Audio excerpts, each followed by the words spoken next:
odeeffannoo isa kaasnee gara dhimma keenya bal'inaan qabannee Arsenaalatti fuulleeffanna. haa ta'u tapha madaallii ga'umsaa kilabootaatiin kaleessaa kilaboota Pirimeer Liigii Ingilaand keessaa shaampiyooniin Pirimeer Liigii Ingilaand Liivarpuul goolii 4-2 AC Milaaniin mo'ameera. Keessumattuu Liivarpuul kaleessa garri duuba isaa taphicha san akka carraa laalan ture. Tapha deefisanii goolii galchuu yookaan kaawuntar attaakiidhaan baay'ee saaxilamaa tapha ture jechuudha kanatti dandeessu. Boqonnaa dura taphattoota taphatan gara boqonnaa dubaatti taphattoota 9 jijjiiree baaseera. Arne Slooti taphattoota haaraa ganna kana mallatteessifatan jijjiirsa hunduma isaanii taphachiiseera. Hugo Ekitikeedhaan alatti hundi isaanii taphataniiru. Soboslai Koodii Gaakpoon gooliiwwan lamaan Liivarpuuliif galchaniiru. Noha Okafor goolii 2 kan AC Milaaniif galcheera. Ruben Loftus-Cheek akkasumas Raafaeloo gooliiwwan galchaniin AC Milaan 4-2 Liivarpuul injifateera. Tariitiin Liivarpuul tapha madaallii sanaan dura gooliiwwan 5 galchee morkattoota isaanii Stoke City faarratti galchaatiin ture. Injifachuu isaanii ni yaadatama. Tapha kaleessatiin tariitii Darwin Nuunesii fi Luis Diaz taphaan ala kan isaan ta'an kilaboota biroo barbaaddachuu malu taphattoonni jedhanis yaada ka'aatiin turedha. Manchester United goolii 2-1 West Ham United injifateera. Goolii lamaanuu Bruno Fernandes taphaaf peenaalitiidhaan goolii galcheera. Tariitii Biriyaam Mbaaboon tapha kaleessaa irratti reegessa hin turre. Manchester United sarara fuulduraa ijaarrataa jira garuu taphattoonni sarara fuulduraa gooliin galchine kan galche Bruno Fernandes akkuma baratame Manchester United keessatti jechuudha. Bournemouth goolii 3-0dhaan Everton injifateera. Tottenham tapha 2 taphate kaleessa garee lamatti qoodamuudhaan tapha jalqabaa Wycombe waliin kan inni taphate goolii 2 qixa baheera. Pape Sarr goolii 2 galcheera. Aston Villa fi tapha biraa kan immoo Luton waliin taphate goolii malee qixa bahe Tottenham. Aston Villaan goolii 2 qixa kilaba Jarman Eintracht Frankfurt waliin qixa baheera. Oli Watkins akkasumas Morgan Rogers goolii 2 kan Aston Villa dhaa galchaniiru. Eleha akkasumas Abu Bakari gooliiwwan 2 kan Eintracht Frankfurt galchaniiru. Tapha madaallii ga'umsaatiin har'a Arsenal Newcastle waliin taphata. Garee jajjaboo Premier League England lamaantu waliin taphata. Tariitii tapha kanaan taphattoota haaraa keessa akkuma waliigaltee isaa mallatteesseen gara iddoo taphattoonni Arsenal jiranitti imaleera jedhamaara. Victor Yokeresh tapha har'aa kana illee carraa taphachuu akka qabuudha. Tarii dadhabbiirra imalarraa ni taphataa kan jedhu gamanumaan kan eegamuudha. Kilaboonni England egaa jijjiirratti haala isaa hirmaachaa jiran taphoota isaaniillee madaallii taphattoota haaraa kan ittiin of ilaalanidha. Barcelona sara Vissel Kobe waliin kan taphatu ni ta'a. Baankiin daldalaa Itoophiyaa sponsora waltajjii marii ispoortiitii ergaa isaa dhaggeeffannee gama marii keenya Arsenaalatti xiyyeeffatu irratti kan deebi'u ta'a. Marii bal'inaan qaban irratti Arsenaal irratti kan mari'an ni ta'a. Kilabiin kun akkuma beekamu waggoota 3 darban Premier League Englandiin waan cadhaaf morkachaati kan ture. Garuu hanqinni Arsenaal maal akka ta'e namni kubbaa miilaa ilaalus hunduu sirriitti adda baasee ni beeka inneeti salphumatti dubbachuu dandeessa. Sababiinsaa sarara fuulduraa hanqina goolii galchuu akka ta'e tapha walitti aansee taphate irratti deddeebiidhaan argaati kan turre. Fakkeenyaaf tapha Champions League Awurooppaatiin PSGdhaan waliigalaan Arsenaal mo'atame dorgommii keessaa baheen Arsenal goolii galchuu qaba expected goals kan jedhan kan ittiin madaalamu goolii carraa argate uume sana gara gooliitti jijjiiramu goolii qaban 4 fi tuqaa 5 yookiin yoo walitti siisine goolii 5 galchuutu irra ture kan jedhame. Garuu immoo PSG irratti gooliin inni galche maal akka ta'e argineera. Carraa goolii argatan sana sirnaan fayyadamuu irratti Arsenal hanqina akka qabu kan itti waggootaaf argine. Garuu immoo leenjisaan kilabichaa Mikel Arteetaan rakkoo kana osoo beekutu immoo osoo hin beekin irratti hin xiyyeeffanne kan jedhu sun beekamaadha, dhugaadha, leenjisaa cimaadha. Garuu immoo taphataa sarara fuulduraa tokko irratti xiyyeeffachuu caala taphattoota bara dorgommii tokkoon goolii hedduu sii galchan 3-4 qabaachuu naaf fayyachuu danda'a kaasuu dandeessa. Leenjisaan kan PSG illee kan Luis Enrique bara dorgommii tokkoon taphataa goolii 40 naa galchuu tokko qabaachuu caala taphattoota 3-4 bara dorgommii tokkoon goolii 10 fi isaa ol naaf galchan naaf fayyachuudhaan kan Luis Enrique dubbate. Garuu immoo Arsenal keessatti waggoota 2 darban taphataan bara dorgommii tokkoon goolii 10 fi isaa ol galchee jira yoo kaaste bara dorgommii darbe fakkeenyaaf Kai Havertz yoo kaaste bara dorgommii tokkoon Premier League Englandiin goolii 9 qofa kan galchee Arsenal keessatti taphataan goolii hedduu galchee bara dorgommii darbe liigichaan xumure Kai Havertz goolii 9 qofa isaayyuu naannoo baatii 3-4 sababa miidhamaatiin hin taphanne. Kanaaf rakkoon Arsenal maal akka ta'e sirriitti kan beekamudha. Leenjisichi garuu taphattoonni Arsenal keessatti mallatteessifate yoo laalle taphataa sarara gidduudhaaf paawundii miliyoona 300 fi miliyoona 92.6 kan inni baasee sarara isaatiif paawundii miliyoona 200 fi miliyoona 47.5 sarara fuulduraa yeroo jennu garuu Arsenal keessatti Mikel Arteetaan taphataa sarara fuulduraa lakkoofsa 9 sirrii ta'e kan akka Erling Haaland, Robert Lewandowski, Alexander Isak faa Mikel Arteetaan hin mallatteessifanne. Jesus faa kaasuu dandeessa, Kai Havertz faa kaasuu dandeessa. Taphattoonni kunneen taphattoota sarara fuulduraa kan akka Erling Haaland faa osoo hin taane caalatti Jesus qarqara bahee taphachuu bakka kanarratti kan inni taphachaati ture. Havertz ammoo innis sarara gidduu lakkoofsa 8 irratti kan taphatu garuu yeroo rakkoo lakkoofsa sarara fuulduraa lakkoofsa 9 false 9 kan jennu irratti taphachaati kan ture.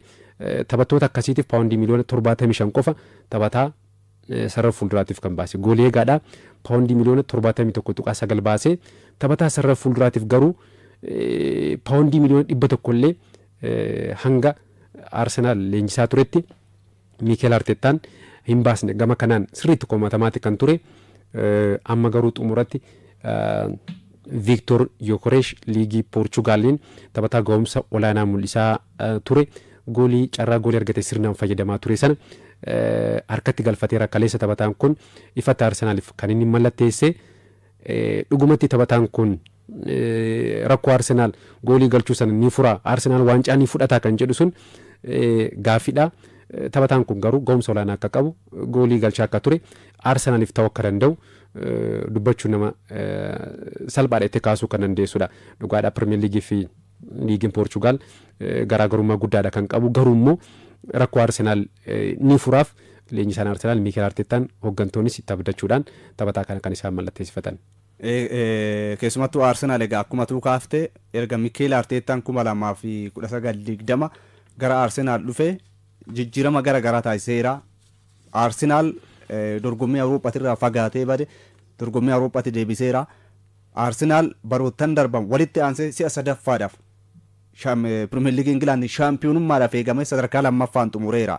Baroottan kana keessatti Mikel Arteetaan akkuma tuu kaafte eessa irratti hojjetanii hanqinni keenya maal isa jedhan irratti tariitii garee anaaf ta'a jedhu ijaarrachuudhaaf karoorsanii hojii eeggatan. Hojiin isaanii garuu waggoota 5 itti fudhate malee.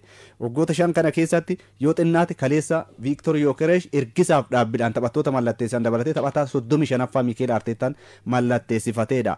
Xiyyeeffannoo Mikel Arteetaa eessaa iddootu wal jala darbe isa jedhu san yaada ati jalqabama maallaqa taphattoota eessatti baasan taphataa sarara fuulduraatiif yoo xinnaate waggootaan kana keessatti hamma kaleessa Gyökeres dhufutti paawundii miliyoona 100 kan hin guunne baasee jechuudha. Sarara gidduutti irratti taphataa tokkicha qofa hanga 104tiin mallatteessifachuu ga'e Declan Rice'n amma kaleessa taphattoota 35ffaa mallatteessifate keessaa eenyu mallatteessifate hanga ammaatti Mikel Arteetaan jettee gaafa kaaf goolii eegdota kan Kepa Arrizabalagaa waliin goolii eegdaa 6ffaa mallatteessifate. Mikel Arteetaan goolii eegdota irratti hojii hojjeteera. Sarara ittisaatii irratti taphattoota 11 mallatteessifate. Mikel Arteetaan baay'inaan sarara ittisaatii irratti hojjetaa ture jechuudha, jijjiiraa ture. Sarara ittisaaf sarara gidduu kan amma ati kaafte ittisas gidduus warra ta'anii taphattoota taphachuu yookaan immoo sarara qarqara lamaan taphachuu warra danda'an walirratti taphattoota 15 mallatteessifateera. Mikel Arteetaan hanga ammaatti taphattoota inni irratti hin xiyyeeffatin eenyu ture sarara ittisaa sarara fuulduraa taphattoota taphatan jedhe 2 qofa mallatteessifate Mikel Arteetaan. Lamaan kunuyyuu akkuma tuu jalqaba kaafte isaan sirrii taphattoota sarara center forward sarara fuulduraa isa jedhan san isa sirrii lakkoofsa 9 irratti Haaland, Lewandowski isa jettu kana warra akkasii miti. Gabriel Jesus Manchester City irraa mallatteessifate takkaa'uu miidhamaan badaa yoo barbaade sarara qarqaraatti taphata gaafa rakkate sarara gidduu akka 9 taphachifata. Kai Havertz RB Leipzig keessatti akkasuma Chelsea keessatti inumaayyuu egaa Chelseatti dhufee badee darbee Champions League Awurooppaatiin goolii san galchee maqaan isaa kaafame malee gara Arsenaal kan inni dhufe yoo barbaade sarara gidduutti amala sarara gidduu taphataa qabu kana tariitii hojjaan isaas dheeraadha. carraa argate fayyadamuu irratti kubbaa qilleessa irraatis carraa waan qabuuf taphataa kan akka lakkoofsa 9 darbee itti fayyadama Mikel Arteetaan. Akkuma tuu kaafte garuu bara dorgommii darbe goolii 9 galche. Goolii Pirimeer Liigii Ingilaandiin kan hedduu galchee xumure Mohaammed Saalaan goolii 27 galche. Garaagarummaa gara goolii 18ti. Garaagarummaa shaampiyoonummaadhaaf Arsenaal kanaaf morkachuu hin danda'ettee yaadda. Garuu Arsenaal bara darbee liigichaan goolii hedduu galchuudha sadarkaa sadaffaadhaan xumure. Carraan inni ittiin of tariiti ittiin gowwoomfame jettee kaaftu keessa akka kootti akka ilaalitti ragaawwan darban waggoota 3 darbanis kan kaaftu yoo ta'e waggoota 2 darban kan bara kanaatiin ala Manchester City xaanee xumure Arsenaal miti. Goolii hedduu galchuudhaanis Arsenaal Manchester City xaanee xumureera. Goolii hedduu galchee ture. Garuu carraan inni uumu sun hammintaa carraa uumutiin taphataa sirriin osoo jiraate hamma goolii galchitu morkataa kee injifatta. Isa kanaan Arsenaal baroottan darban gowwoomfamee tarii Mikel Arteetaan illee isa kanaan bira darbuuf yaadanii akka Manchester City keessatti Pep Guardiolaan kanaan dura hojjetan taphataa sarara fuulduraa sirrii otoo Haaland dhufee ittiin milkaansa yaadanii isaaf hin milkoofne. Baroottan kun fidateera boodarra immoo Haaland fidatee ittiin milkaa'eera. Awurooppaa irratti milkaa'uu hin dandeenye Manchester City miti. Erga Erling Haaland dhufee garuu sadarkaa Awurooppaatti illee Champions League Awurooppaa kan inni ittiin injifate taphataan sirriin goolii galchuu gooluudhaaf dhaabate.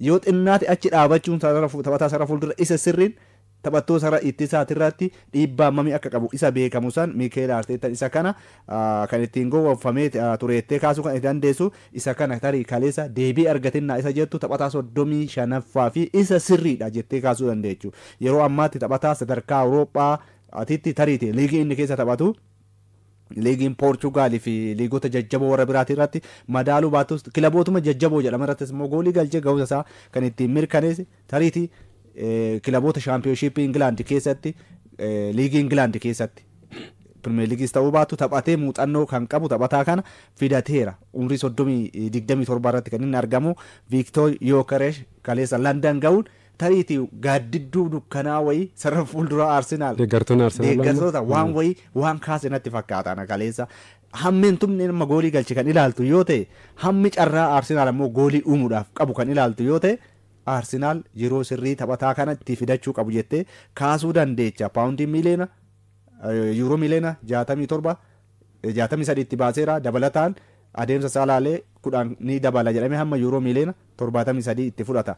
Maallaqni kun xinnaadha miti hamma inni goolii galcheen kan ilaaltu ta'e taphataa kana Arsenaaliif malee du'een argama jedhee innis gara Arsenaal akka kooti filannoo sirrii nama mulateettee kaasuu dandeecha. Taphataan kun filannoon isaatis kan kaasu ta'e Manchester City oduu deeme Haaland jira. Arsenaal Manchester United oduu deeme taphattoonni sarara fuulduraa biroo jiru isaan waliin morkachuu danda'anii Chelsea osoo deeme hojjetame tun ta'an immoo ganaa wanta yeroo fudhatan warra ta'eef warri kun darbee Arsenaal Champions League jira Manchester United kan ala jira jidduullee seenuudhaaf kan isaaf hin milkaa'in filannoo isa sirrii bakka hanqina warra qaban irratti iddoo isaaf sirrii filateettee kaasuu kan itti dandeessudha.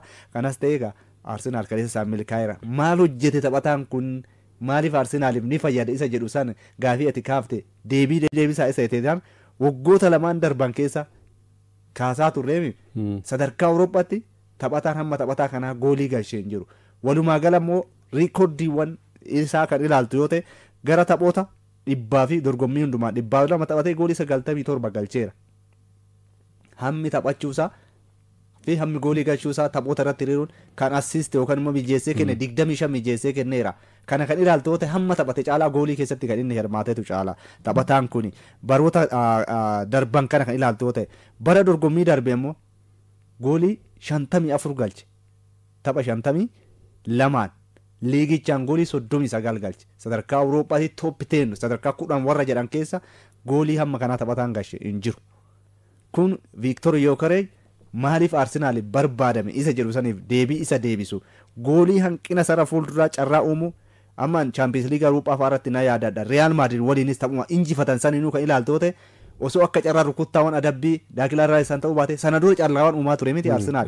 Sarara peenaalitii keessatti carraawwan akkamii uumee goolii ta'uu danda'an garuu osoo taphattoonni akka Haaland faan osoo achi keessa jiraatanii akkam jechaa turre. PSG irratti kan isaan ittiin carraa uuman san isa san taphattoota akkasitti barbaadama jechuudha. Carraan hojii isaanii guyyaatti taphataan sarara ittisaa akkamiin taphattoota sarara fuulduraa qabu akka qabu taphataa sarara fuulduraa goolii galchuu hojii isaa waan ta'eef hojii kana sirnaan baata taphataan jettee ati eegdu taphataa isa kanaadha. Isa kana Arsenaal kaleessa London fidateera tarii akkuma atu kaafte amma hir'inni goolii galchuu Arsenaal bara dorgommii tokkotti erga Pierre-Emerick Aubameyang Arsenaal keessaa ba'e waggaa tokko keessatti liigichaan goolii 20 taphataa galche hin qabu Arsenaal waggoota darban sana dura taphattoonni galchaniiru Alex Sanchez jira taphattoonni seenaa qaban Arsenaal keessatti kan akka Thierry Henry faan jiru waancawwan Premier League England Arsenaal keessatti akka injifatu warri maqaa qaban hidhannoon kunillee isaaf kennameera mucaa kana kaleessa akka milkaa kan jedhu gamanuma waan addaa waan eegamuudha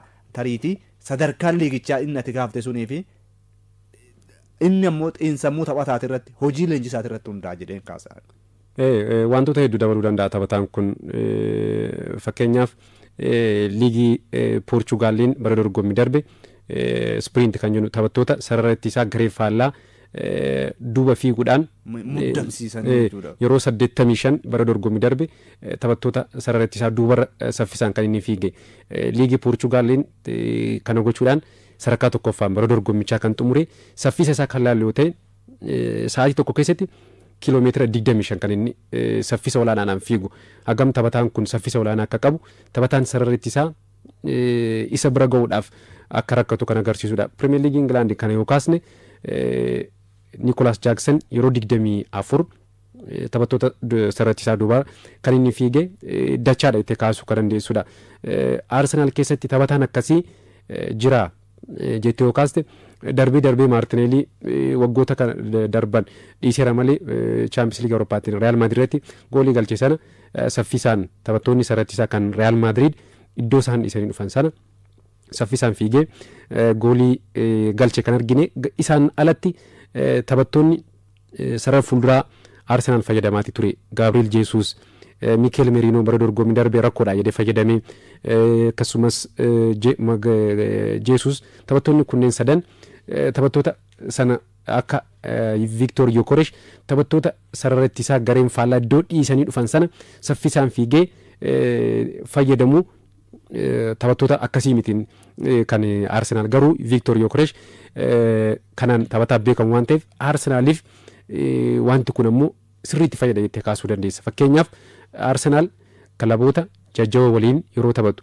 Liverpool, Manchester City, Chelsea faa kaasuu dandeessa, Manchester United faa waliin yeroo taphatu kubbaa garee faallaatiif kilaboota kanneeniif kennee yeroo taphatu kilaboonni kunneen Manchester City, Chelsea kaasuu dandeessa, Liverpool haayilaaniidhaan kan isaan taphatan taphattoota sarara ittisaa isaanii hanga sarara gidduutti fidanii waan taphatanuuf iddoo isaan taphattoonni sarara ittisaa gatanii dhufan kana Victor Gyökeres salphumatti fiigee taphattoota kubbaa yeroo mijeessaniif goolii galchuu irratti hanqina waan hin qabneef sana kilaboota jajjaboo irratti Arsenal ni fayyadamaa fi kan eegamu kanatti ammoo waggoota darban rakkoon Arsenal goolii galchuu yenneera gara gama qarqara bitaatiin Martinelliin taphatuun rakkoo guddaa Arsenal ture sana goolii galchuu kubbaa mijeessuu kubbaa gara goolitti yaalu gama qarqara bitaatiin sirriitti waggoota lama darban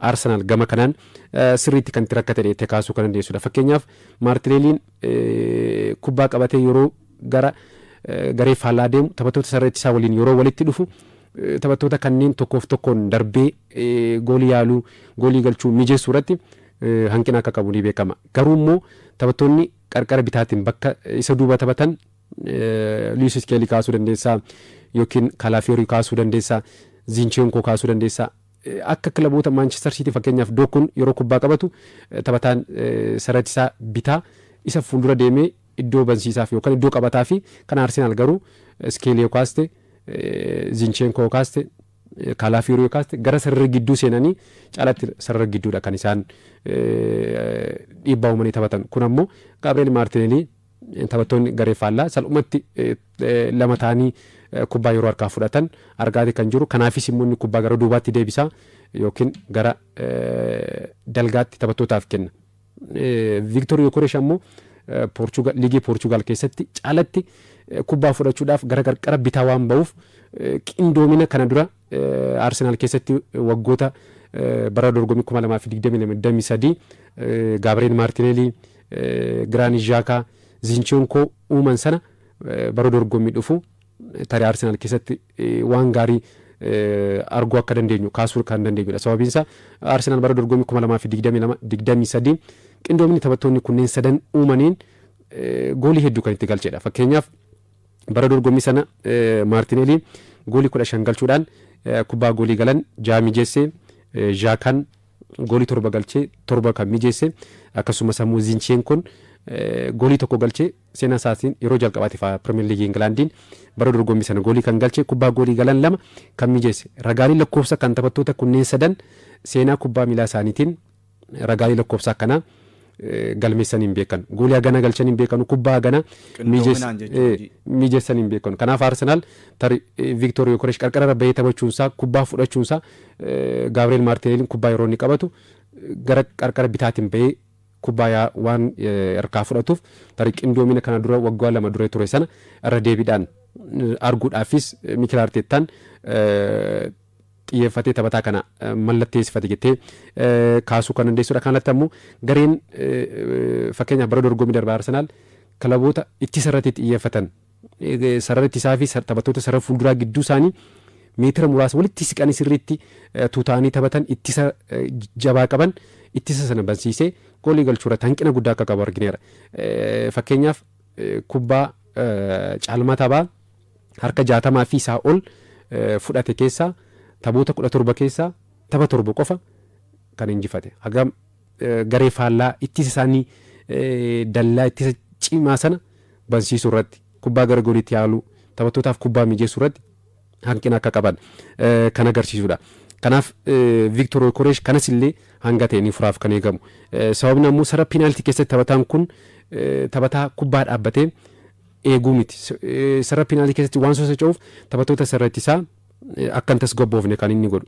Ofiifis ta'e taphattootaafis ammoo iddoo banaa waan akka argatan godhuuf taphataa sirriitti sarara penaaltii keessatti socho'uudha. Kanaan alatti ammoo gareen faallaatti sarratti yeroo xiyyeeffatee taphatu kubbaa gangalchaa diriibil golchaa gara fuulduraa taphataa deemudha. Humna jabaadhaa kan qabu, humna isaa immoo irra deebiidhaan leenjistoonni isa leenjisan taphattoonni isaa waliin taphatan kan dubbatanu fageenya irraallee kubbaan inni gara goolitti dhiitu humna olaanaa akka qabu ni beekama.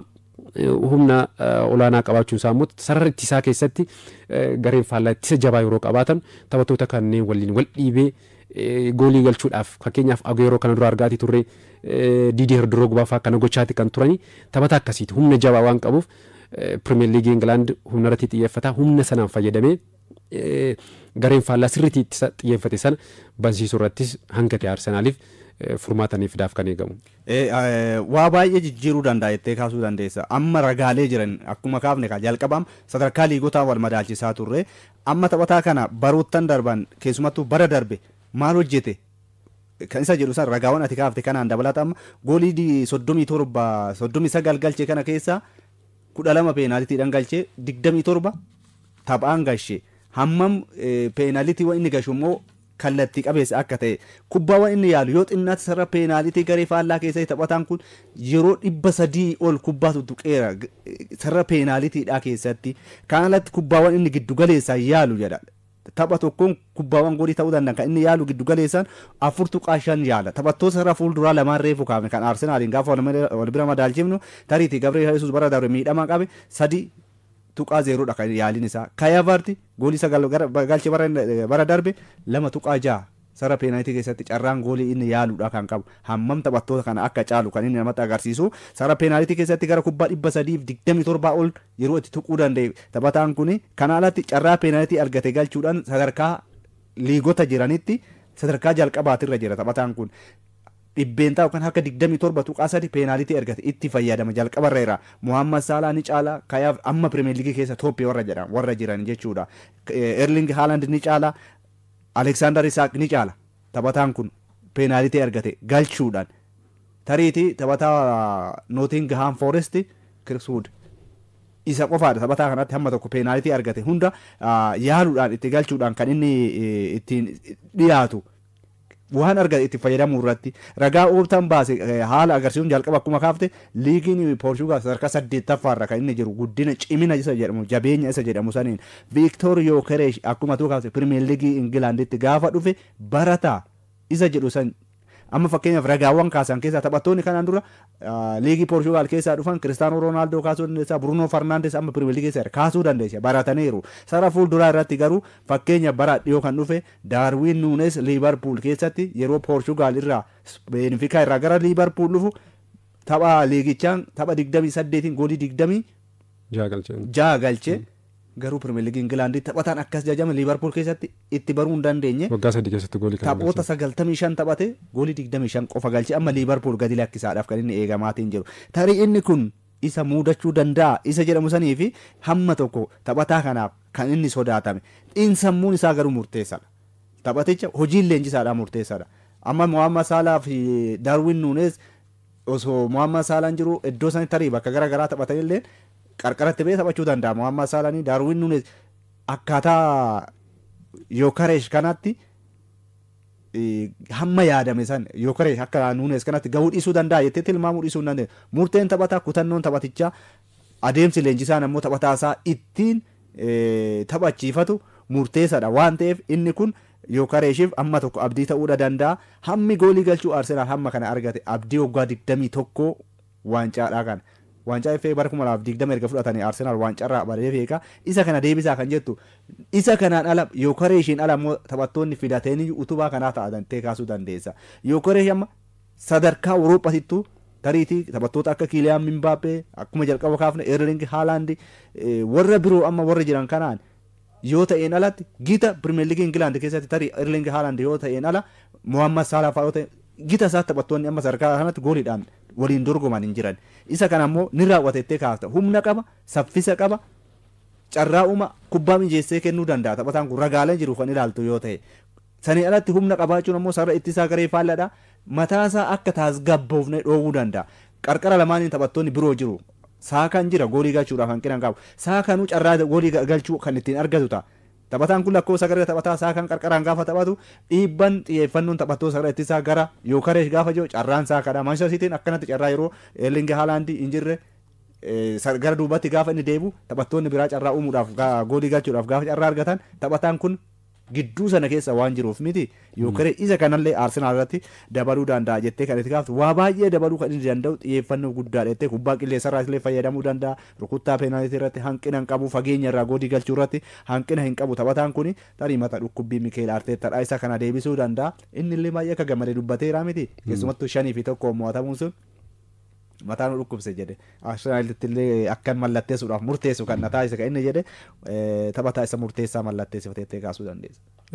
Tarii wanti guddaan taphataan kun Arsenaal taphataa kan irraa fayyadamuu danda'u wanti biraa yoo kaasne fakkeenyaaf Pirimeer Liigii Ingilaand bara dorgommii darbeen Bournemouth, Newcastle United, Liverpool sarara penaaltii ofiin alatti kubbaa hedduu injifachuun kubbaa garee faallaarraa sarara penaaltiin ofiin alatti harkaa buufachuudhaan Bournemouth tokkoffaa Newcastle lammaffaa Liverpool sadarkaa sadaffaan kan xumuran Arsenaal gama kanaan yoo kaasne sadarkaa afuraffaan bara dorgommichaa kan xumure sarara penaaltiin ofiin alatti dafee garee faallaarraa taphattoota irraa kubbaa buufachuudhaan sadarkaan inni irratti argamu baay'isaa afuraffaadha garuu immoo kubbaa buufate kana saffisaan sekoondii 10 keessatti ariitiidhaan harka 6.7 qofa sekoondii 10 keessatti gara garee faallaa deemee kubbaa kanaan gara goolitti yaaluudhaan sadarkaa kilabootaa yoo laalle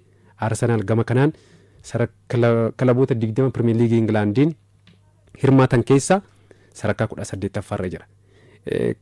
Kilaboonni gadi bu'an fakkeenyaaf Leicester City kaasuu dandeessa FC Town faallee gama kanaan Arsenaal ni caalu. Arsenaal kan caalu Manchester City fi Southampton qofa. Kubbaan buufate sana saffisaan gara fuulduraa deemee sekoondii 10 keessatti gara goolitti yaaluu irratti hanqina guddaadha kan qabu. Yokeresh ammoo kanaafis furmaata ta'ee kaasuu kan dandeessudha. Akka sababaatti wanta kaasuu dandeenyu akkamitti furmaata ta'a kan jedhuuf kanaaf akkuma sila kaasne taphataan kun saffisa olaanaadha kan qabu. Saffisaan dirree keessatti kan fiigu iddoo banaa saffisaan kan inni fayyadamu akkasumas ammoo saffisaan kubbaa qabatee gangalcha gara garee faallaa deema akkasumas ammoo saffisaan kubbaa dheeraallee taphattoonni yoo kennaniif saffisaan fiigee kubbaa kana bira ga'ee gara goolitti yaaluudhaan rakkoo Arsenaal kana ni furaaf kan eegamu gama kanaan Arsenaal Bukaayoo Saakaa fa'aa kubbaa kana yeroo qabatan saffisaan gara fuulduraa deemuu irratti Jeesus fa'aa Meeriinoo fa'aa hanqina kan qabanu Victor Yokeresh kana ni furaaf kan eegamu fakkeenyaaf bara dorgommii darbe liigii Poorchugaaliin goolii inni galche keessaa goolii 23 saffisaan gara fuulduraa deemee gareen Sporting Lisbon taphattoota irraa kubbaa fudhateen kaawuntar attaakiidhaanis faast bireekidhaanis kubbaa fudhatee saffisaan deemee goolii 23 kan galche gama kanaan kanaaf rakkoo Arsenaal ture kana ni furaaf kan eegamu sababiin isaa immoo gama kanaan goolii 23 taphataan kun bara dorgommii darbe kan inni galche wanti bira Arsenaal fayyadamuu danda'u taphataan kun miila lachuun kan inni taphachuu danda'u iddoo dhiphaarraa goolii galchuu danda'a fakkeenyaaf goolii isaa irra deddeebiidhaan kana duras yeroo Arsenaal waliin taphataatii turan gooliin Manchester City irratti galche kilaboota irratti galche irra deddeebiidhaan yoo laaltu goolii inni galche iddoo dhiphaa goolii galchuudhaaf qarqararraa galchuudhaaf ulfaataa ta'e iddoo dhiphaatee miila isaa bitaa fi mirgaan goolii galche carraa argatan sirnaan kan inni fayyadamu kubbaan alatti immoo sochiin inni taasisu sammuu isaafis ta'e taphattoota garee faallaatiif baay'ee sayyatee kaasuu kan dandeessudha. Goolii galchuu qofaa miti taphataan kun kubbaa goolii galanis taphattootaaf mijeessuudhaanis ammoo taphataa ga'umsa gaarii qabudha. Fakkeenyaaf bara dorgommii walii galaan Sporting Lisboniif taphoota 102 taphateen kubbaa goolii galan 28 taphattootaaf mijeesseera. Kanaaf goolii galchuu qofa osoo hin taane taphattootaaf illee goolii kubbaa goolii galan mijeessuuf waan ga'umsa waan qabuuf tarii rakkina Arsenaal carraa uumuu taphattootaaf goolii kubbaa goolii galan mijeessuu irratti hanqina jiru san Victor Yokeresh ni furaaf kan inni qabu dandeettiin kubbaa qabatee dirree keessa fageenya dheeraa deemuu qabu kubbaa qabatee fakkeenyaaf taphattoonni tokko kubbaa qabatanii dirree keessa kana dura waliin yeroo maran Declan Rice kaasneera Jeremy Doku Manchester City keessa kaasuu dandeessa kubbaa qabatanii taphattoonni kunneen fageenya dheeraa dirree keessa fiiguu danda'u. Victor Yokeresh gama kanaan liigii Poorchugaaliin bara dorgommii darbe taphattoota lama qofatu isa caala. Arsenaal keessa olaaste immoo Jesus, Kai Havertz, Merino taphattoota kanneen waan akkasii dandeettii akkasiin qaban. Kanaaf Arsenaal taphataa kanarraa waa hedduu ni fayyadamaaf kaasuu kan dandeenyudha. Garuu immoo rakkoowwan itti ta'uu danda'an kaasuu kan dandeessudha. Fakkeenyaaf bara dorgommii darbe addaan itti bu'ee goolii tokkollee liigii Poorchugaaliin hin galchine addaan itti bu'ee goolii gara gooliitti kubbaa yaalu irratti hanqina akka qabu xiinxalli atleetik baase ni agarsiisa. Fakkeenyaaf harka 12.5 qofa addaan itti bu'uudhaan goolii gara gooliitti kan yaalu. Arsenaal keessatti ammoo bal'inaan rukuttaa dabbii taphattoonni qarqara lamaaniin Bukaayoo Saakaa Maartineelii yoo kaaste kubbaa qilleensarra kan isaan taphattootaaf kennanu. Kanaaf leenjisaan kubbaa dhaabbatee set piece coach kan jennu Nicolas Jove kanarratti sirriitti hojjechuu akka qaban kan agarsiisudha. Liigii Poorchugaalii fi kan Premier League England yoo kaasne akkuma sila kaasne garaagarummaa guddaadha kan jiru. Premier League England akka addunyaatti sadarkaa tokkoffaarra jira. Liigiin Poorchugaal sadarkaa 8ffaarra kan jiru. Tarii taphataan kun Premier League England osoo hin taane Championship England keessattis muuxannoo kan qabu goolii hedduu galcheera kubbaa goolii galanis mijeesseera ga'umsa gaarii qabatee kaasuu kan dandeessu. Garuu immoo liigiin Poorchugaalii fi Premier League England garaagarummaa guddaadha kan qabu. Fakkeenyaaf bara dorgommii darbe kilaba Boativa gara liigii gadiitti gadi bu'ee kilaba kanarratti tapha tokkoon goolii 4 kan galche. Kilabiin kun sadarkaa addunyaa irratti sadarkaa meeqaffaarra jira? 786 kan jiru. Kilaboota liigii Poorchugaaliin 20 hirmaatan keessaa kilaboonni 11 sadarkaa addunyaarraa 300 oli kan isaan jiran. Kanaaf garaagarummaa guddaan akka jiru kan agarsiisudha. Garuu deemee Premier League England taphachuu baatus Championship England liigii Poorchugaal irraa fooyyee waan ta'eef sadarkaa 7ffaarra waan jiruuf kilaboota Premier League England kan dura hirmaatan irrattis Championship England waan galcheef tarii milkaa'uu danda'a milkaa'uu dhiisuu danda'a kan jedhu sun isa yerootu deebisa. Garuu taphataan kun ga'umsa gaarii qaba. Hanqinoota kanneen lamaan sila kaasne kubbaa dhaabbatee addaan itti bu'uuratti akkasumas immoo Premier League Englandiin humna qaba. Taphataan kun humna kana irratti hojjetee ga'umsa gaarii ni mul'isa kan jedhu sun yerootu deebisa. Garuu immoo ammaaf garuu rakkoo Arsenaaliif taphataa sirrii yeroo sirriitti mallatteessifatan jettee kaasuu dandeessa. Walumaa gala egaa Arsenaal bara kana haala kanaan of qindeesseera yoo xinnaate hanga ammaatti gara paawundii miliyoona 200 fi miliyoona 10 baasee jira. Maartiin Zuubameendi, Nuuni Maadu'aake akkasuma immoo Kiristaan Noorgaardi, Kiristaan Moskeeraa, Keepaa Yokareesh kaleessa dirree kana gaheera. Amma dirreenis kunooti fardis kunooti isa jedhan santu isaan eeggata jechuudha. Tariitii wanta dabaluu qabu taphattoota hanga ammaatti goolii 39 bara dorgommii tokkotti warra galchan Cristiano Ronaldo, Lionel Messi akkasuma immoo Robert Lewandowski, Luis Suarez kanaan dura kana hojjetaniiru. Taphataan kun immoo badhaasa kophee warqii kan taphachuu danda'a yaada jedhu kaa'ataa jira. Arsenal fi Yokareesh maal waliin dabarsu kan jedhu bara 2025-26 deebi'a kenna. Jijjiirraan Mikel Arteta kan bara dorgommii kana kan yeroo kamuu caala tarii waa fiduu fi akka danda'u kaasuu kan dandeenyudha. Taphattoonni inni fidate Nuuni Maadu'aake kaasuu dandeessaa. Deeggartoonni Arsenaal itti mormanus garuu Arsenaal fayyaduu akka danda'u kaasuu kan dandeessudha. Baay'ee fayyada. Kubbaa gangalchee gara fuulduraa deemuudhaan taphattoota Arsenaal ni caalaa. Kubbaa hedduu gara goolitti yaaluudhaan taphattoota Arsenaal ni caalaa. Bakka saakaan yeroo boqonnaa isa barbaachisu yeroo inni miidhame bakka isaa taphachuu danda'a. Maartineelli bakka bu'ee taphachuu danda'a.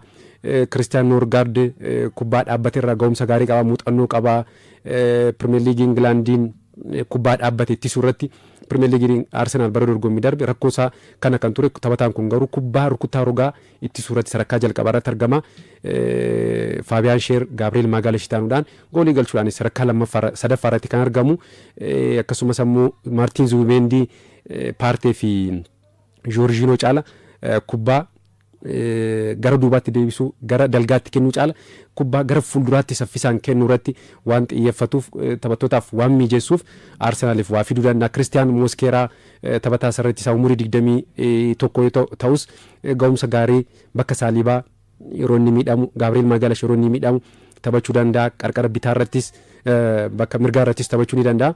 Kanaaf Arsenaal bara dorgommii kana Mikel Artetaan squad depth kan jennu kana bakka tokko irratti taphattoota ciccimoo lama Pep Guardiola kana duratti hin beekamu Manchester City keessatti beeknu sana Arsenal keessatti leenjisaan kun taphattoota fidatee jira. Filannoo bal'ifachuu isa jedhamu san jechuu isaa akkaataa garaa garaatiin taphachuu ni danda'a. Fakkeenyaaf tooftaa taphaa 4-4-2 yoo barbaade 3-2-4-1 yoo barbaade 4-4-3 taphachuu danda'a. Fakkeenyaaf golee gaarratti Keepaa Arrizabalagaa qaba, Daavid Raayaa qaba. Taphattoonni lachanuu taphattoota ciccimoodha. Sarratti isaarratti qarqara mirgaa irratti Timber jira, White jira, gidduurra Saalibaa fi Moskeeraan jira, Gaabireel Maagaalesh fi akkasumas Kiiviyoor jira, Luis Skelly fi Kaalaafiyorii jira. Taphattoonni kunneen amma lama waamaa jiru bakka tokko irratti taphatu abbaa barbaade galchuu danda'a.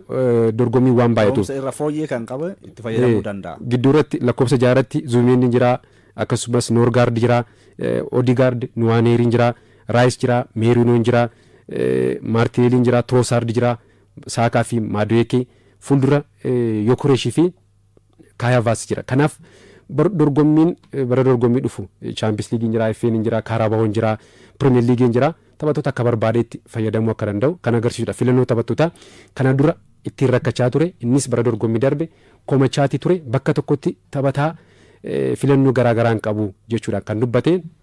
Kananii furaaf kan eegamu 83-30 irratti Taamiraat Raggaasaa, Victor Yokoreesh yeroo gaarii Arsenaal keessatti ni dabarsaa. Hasan innis Harargee Baharraa barreessee lalisaa kennaa. Wallaggaarraa waa'ee Manchester jedhee Manchester kaleessa West Ham United injifateera. Waltajjii marii keenya sa'aatii keenyatti xumuramee kan